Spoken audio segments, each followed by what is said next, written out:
This is Versus. I'm John Maher, and that's Will Cohen. Will, we're back in that old ITN swing. How you feeling?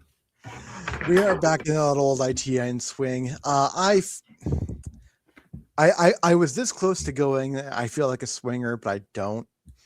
But I wish this film would have actually given us something to fucking talk about. Like this movie is about how do I put this? This movie feels as dry as sandpaper and is about as interesting. Yeah, we're talking about there's two movies in this franchise. This is Island of the Dolls, which is, hey, you know what? This I always comment on the box art. This is kind of relevant. I think that girl looks like the girl, and that's a doll. The right side. Let me preface. The right side feels relevant. The left side. Yeah, I don't see that happening. Yeah. But they so 75% of this poster has to do with the movie. The plot is very straightforward. There is an island. There are dolls there. It's also like a place where you go. It's kind of like the suicide forest in Japan, I guess, because it attracts folks that just want to go there. Even though the guy that can take you on a boat there is like, why the fuck do you want to go there? We've come all this way. Just take us to the freaking island. I don't have a problem with you, only with your stupidity. And then he gives no resistance. Like he's the real bad guy, isn't he? Even though he does nothing wrong and he's generally a good guy, this Guillermo character, he's the one who's leading these people to their doom because he knows full well you shouldn't take anybody there, but he keeps taking people there. Guys, if you insist on going, we must leave now. The tide changes too fast. What's really funny about this film in general here, John, we talked a little bit behind the scenes. I want to warn people, if you actually, for some fucking reason, want to watch this film, if you go to Tubi where you normally see these films, this film can't be searched on Tubi. I don't know why.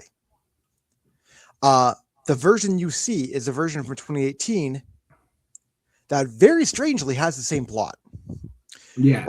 But it's they pose that one more as a mockumentary about events that happened in 1957 when this island came to be.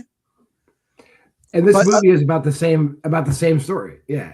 Right. And they literally cover some of that in this. So it's very fucking confusing, but this somehow is the shittier version.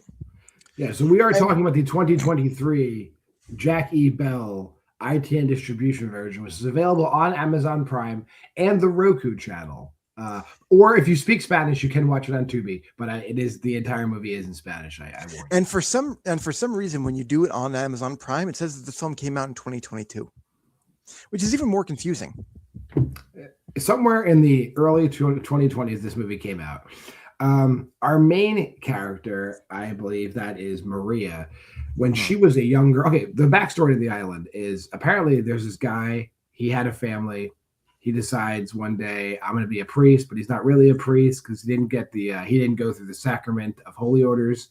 So the Catholic Church is like, what the fuck, you get lost. So instead of doing it the right way, he just goes to an island where nobody lives but him, and he's a priest there.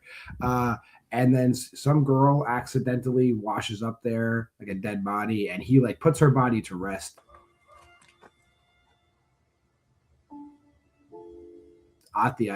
His shame, I guess, of just burying a dead body that shows up on his island. But her spirit doesn't go to rest. But the little girl loves dolls.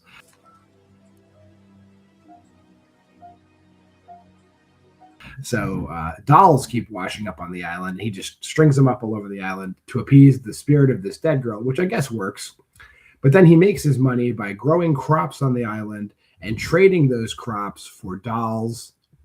And he gives tours.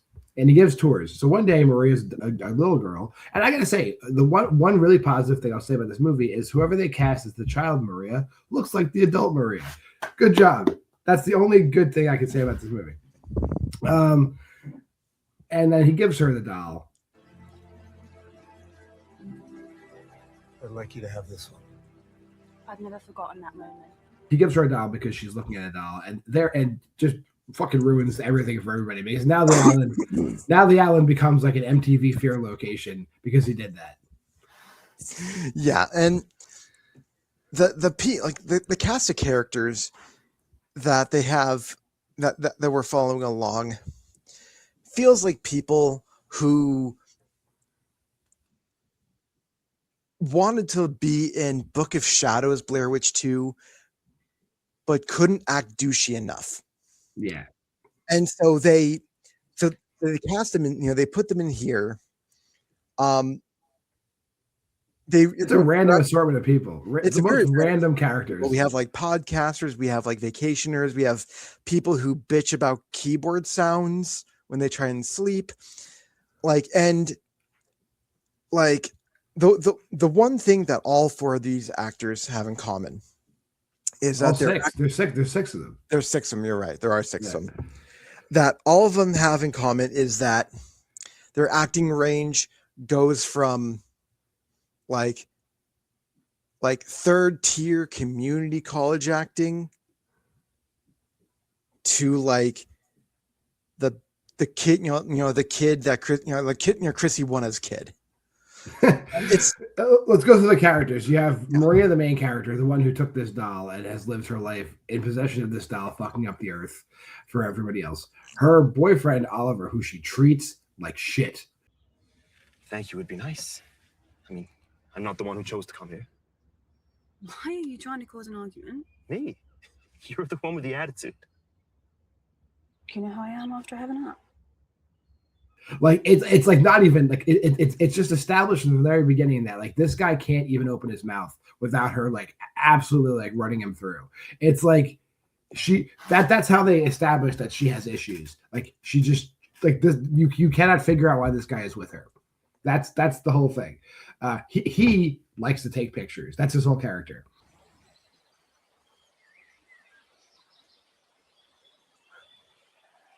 Then there's two like trust fund kids that like their parents died, and the parents died, so they got all this money. The brother smokes a lot of pot. Apparently, does harder drugs. You never see him do anything besides pot. But his sister, this brilliant mind, decides I'm going to like cold turkey rehab my brother by dragging him to the island of the dolls. Yeah, a self-indulged drug addict would be the bottom of my list. That's the stupidest fucking idea I've ever heard. Guillermo bitches about taking them to the island. Yeah, that's somehow an even dumber idea than like Fede Alvarez's Evil Dead, where they're trying to like rehab this bitch and take her to that fucking dreaded cabin. They at least had one nurse. There's no nurses on this island. That's valid. They at least had you one nurse. got me there, John. You got me there. In Evil Dead, they brought a nurse. Then it's funny because like Guillermo acts like he never takes anybody to the island. Like he's like, oh fuck, this must be bullshit, blah blah. But then when they get to the island, there's two podcasters already there. And that wraps up episode 1 of Backwards Brutality. Don't forget to subscribe for more exclusive content from the Island of Dolls. Down and out. So that means Guillermo must have taken them there. They didn't fucking swim. Like they were. And there's not another boat anywhere on the island. Yeah. So no. And the funny thing is, and Guillermo always acts like it's like he can't take you every day, but he must have taken these people the day before, because then when he says he's going to come back the next day, he never shows up. And when one of the characters tries to call him, he's like, "I can't. The tide's too high right now." So like, script supervision.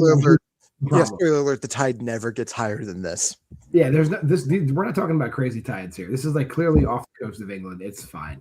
And the podcasters are like every other movie, like Fuck Around and Find Out, haunted area podcasters, and like they're not good at it. Like the commentary they're putting over the stuff. I'll just put some examples here. It's like nobody would listen to this podcast. So, who are you? Who am I? Sounds like a fucking AA meeting or something. However, Maria has the doll that she received when she was a child in her backpack, and her returning this doll to the island, the doll that was stolen from the spirit, reawakens the thing. And like, it's never really established, like, is the malevolent spirit the thing, or do the dolls come alive? There's scenes where the dolls seem to move, I guess the spirit has control over the doll. There's a scene where the doll like bites the sister, like the trust fund sister in the river.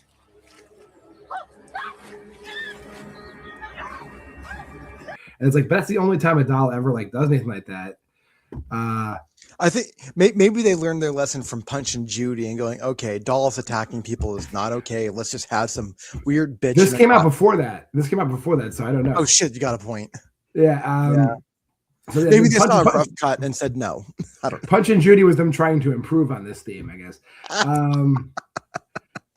And the only real, I mean, there's definitely like deaths in this movie, don't get me wrong. But the first death we see is the drug addict brother just like walking into the woods, and the spirit manifests itself, to like lure people places. And I think the spirit can manipulate the dolls, I guess, because the doll, like Tarzan, swings out of the tree and like slashes his throat, which is like a cool concept, but they execute it like shit. Fuck this, I've had enough of this. And then the twist within this small part of the movie is like that guy dies. The podcasters have caught his death on audio and video, and they don't fucking tell anybody until the sister's like we're talking like a day later. The sister's like, has anybody seen my brother? I'm like, you got to listen to this. You got to listen to this audio.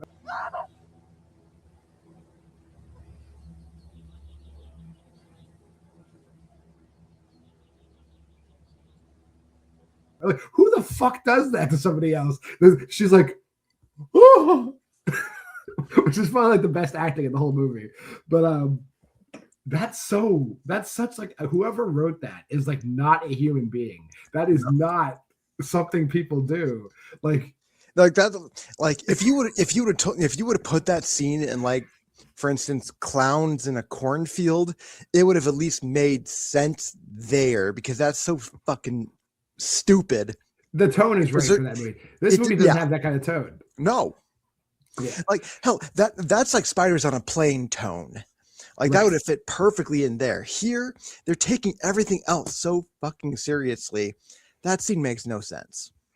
And I have to say, all right, maybe I was a little harsh in it, because this movie is like funny to talk about. It's not funny to watch. It is funny to talk about, because the podcasters dying has to be the stupidest death of 2026 so far that I've ever seen.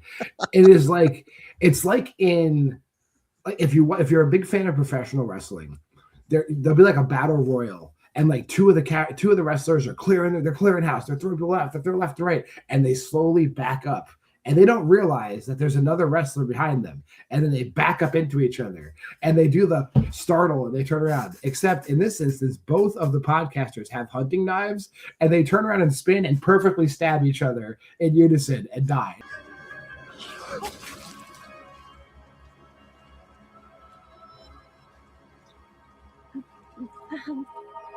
It's like, that's fucking impossible. That's like physically impossible. But that is how they die in the whole like whoa, splat. That's it. And words can't describe how stupid it is. But I will again, like the clip I've already put in here.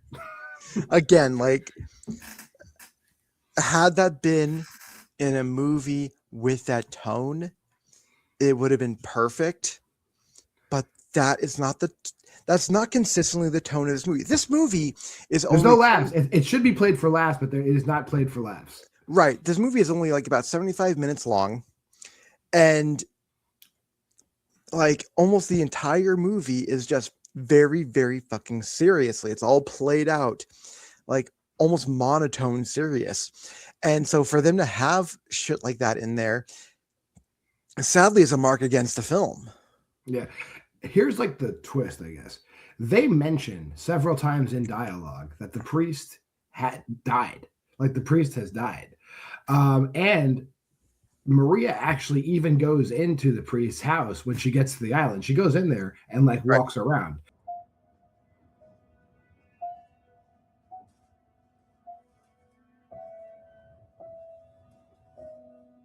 However, at the third act of the movie, she goes back to the house and the priest is alive and like just laying down in bed.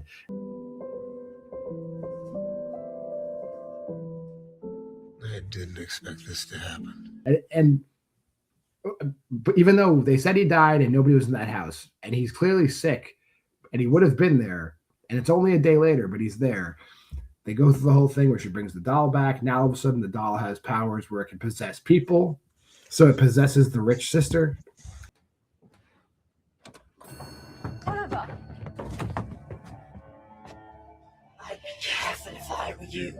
Right. She waltzes in. They have the most like unrealistic quasi ethics 101 argument. Look, we are all born innocent. Okay, but as we grow, we change, we adapt to our environment, I guess. Look, none of this is your fault.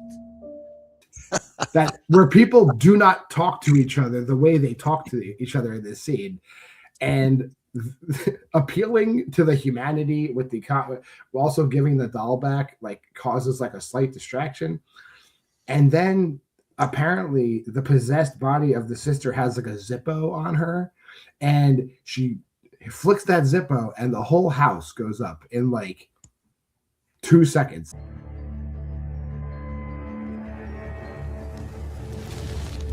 Like it's not like if I just light thing on fire right in front of me, it's gonna take maybe 20 minutes for this whole room to go up. That is not what happens. It's a shitty fire effects over old footage, over stuff, and everything's on fire. But then Julian, the priest, who was just sick in the bed a second ago, walks out the front door of the house. He's like, "You're finally at peace, Josie." Rest easy, my angel. And like walks away. And for once, an ITN movie ends without like a cliffhanger, though we do get a sequel. Yeah. I don't understand any part of this. Like they don't explain like, hey, by the way, the gas has been on this entire time, and you know, old fuckface over here can't smell shit because he's really fucking old. Yeah, but that's how it happens. The place just goes up. It's really dry wood. I guess so.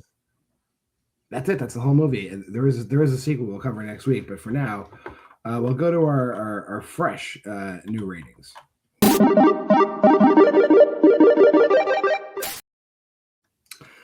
Let's get to these ratings that are new handy dandy actual star system, because videotapes are for gaylords.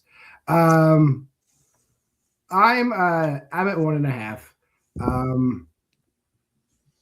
Just cause like no one showed up to act, and no director showed up to direct these actors to act. The plot is extremely basic. The effects are non-existent, and they do not understand how fire works. Well, see, I went slightly higher, but you'll understand why. I went 2 stars. Reason being is thus. This film was just too fucking boring to hate. We have seen all of these problems. Everything that John said is 100% valid. No one showed up to act. No one ever shows up to act for these fucking things, you know, before Winnie the Pooh, Blood and Honey. Dinosaur Hotel 3 would like a word. One guy showed up to act in that film. One guy. And we saw his other films with ITN. Yeah. He never acted again. Yes. But like on a consistent basis, no one shows up to act ever in these films. The script is always pretty shit. But there's nothing active, like beyond all the typical ITN problems, there's nothing actively to hate. And there's nothing that make me feel like my time was wasted enough to give it a 1.5 or lower.